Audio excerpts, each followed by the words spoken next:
आप देवता को पूजते हैं, देवता को पूजने से पहले देवता को समझिए। देवता कौन? देवता वो है जो चरित्रवान है। देवता वो है जो धनवान है, विद्वान है, कीर्तिमान है, यशमान है। वो देवता होते हैं जिसका जीवन संस्कृति का है, जिसका जीवन साधना का है, वो देवता है। हम इंद्र को देवता मान लेते हैं। इंद्र एक नंबर कामी था, एक नंबर भोगी था। इतिहास पढ़िए आप। इंद्र कहां कहां को कर्म किया है। कबीर साहब ने कहा इंद्र को भी मुक्ति नहीं मिला। हम ब्रह्मा जी को मान लेते हैं कि सृष्टि बनाने वाला है। ब्रह्मा जी कहीं कहीं है बेटिए से भोग किया है। उस चरित्रहीन आदमी को सृष्टि का जन्मदाता माने हुए हैं ब्रह्मा जी को। ये कितनी विडंबना है, कितनी दुर्मति है हमारी। विचार कीजिए। पालन करता विष्णु जी को मानते हैं, संहार करता शंकर जी को मानते हैं। तो पहले ब्रह्मा विष्णु महेश को समझिए कि ब्रह्मा कौन, विष्णु कौन, महेश कौन। ब्रह्मा विष्णु महेश यही आत्मा है। ये आत्मा अपने कर्मों से शरीर रूपी घर को बनाता है। आत्मा ब्रह्मा हुआ कि नहीं? समझिए ठीक से। संस्कृत के विद्वान इसको स्पष्ट करता है। स्वयं कर्म करो त्यात्मा स्वयं तत्फर्म सुनते, स्वयं भ्रमति संसारे स्वयं तस्माद् विमुच्यते। यह आत्मा स्वयं कर्म करती है, स्वयं फल भोगती है, स्वयं अज्ञान से जब ज्ञान का विकास करती है तब यह आत्मा मुक्त हो जाती है। विचार कीजिएगा। इस पेट में रोटी देने वाला कौन है? सब्जी देने वाला, दाल भात देने वाला कौन है? आप अपने श्रम से उपार्जन करके अपने जीवन को पालते हैं। विष्णु आप हुए कि नहीं?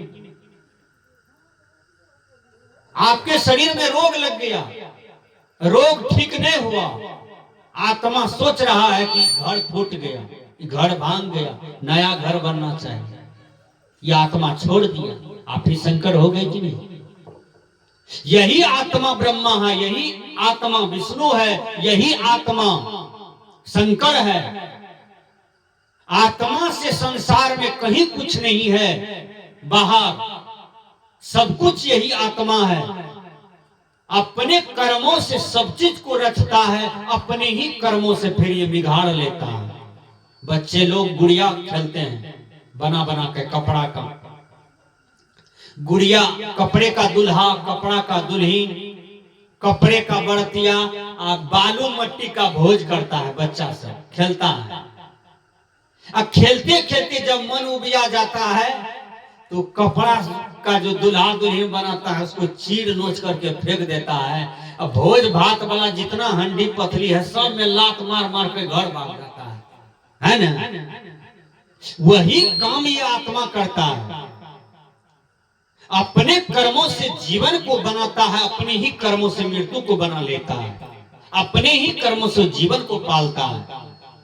आत्मा से बाहर संसार में कहीं कुछ नहीं है। जो भी कुछ है वो आत्मा है। इसलिए संस्कृत के विद्वान ने कहा बुद्धस आत्मानी देवता।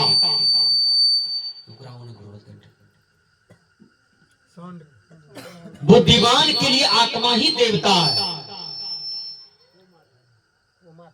सदगुरु कबीर कहते हैं जीव मति मारो बापुरा, सबका एक के प्राण, हत्या कभू न छूटिए जो कोटि न सुनो पुराण। इसलिए किसी जीव का वध न करें, किसी की हत्या न हो। सब जीव एक समान है, सब रक्षा के योग्य हैं। सब जीवों का राजा मानव होता है। मानव का सब प्रजा है, इसलिए प्रजा को आतंकित न करें, प्रजा को दुखी न करें। सदगुरु कबीर का विज्ञान दुनिया में सारे भ्रम को मिटा देता है। सदगुरु कबीर कहते हैं, मैंने कहा था कि मानव तू सबसे महान। यह बोध तक आने में मनुष्य थरथरा जाता है, डरता है।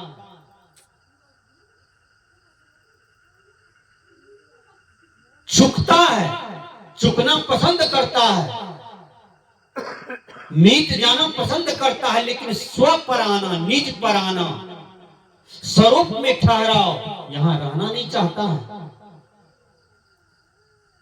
दियरा बारू है सुहागिन घटी में, यहां नहीं आना चाहता।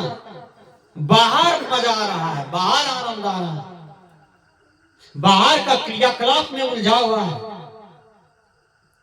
एक महिला जा रही थी पूजन करने के लिए दुर्गा मैया का। मैंने कहा कहां जा रही हो? थाली में क्या सब है? कहा पैसा है, दिया है, अक्षत, केला, मिश्री है।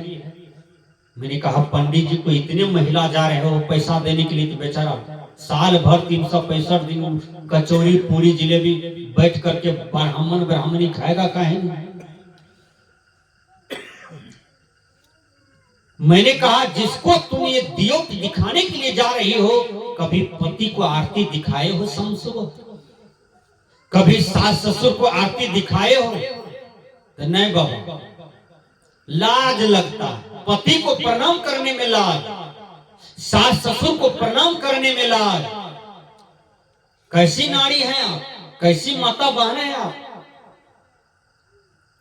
नकली देवी देवता को प्रणाम करते हैं, नकली देवी देवता को धोते हैं, मांजते हैं, रुपया देते हैं, अक्षत मिश्री रसगुल्ला चढ़ाते हैं। जो असली देवी देवता है, माँ बाप, दादा दादी, पति, ऐसे देवता का आप पूजा नहीं करते हैं, कितने बड़े भ्रम में हैं।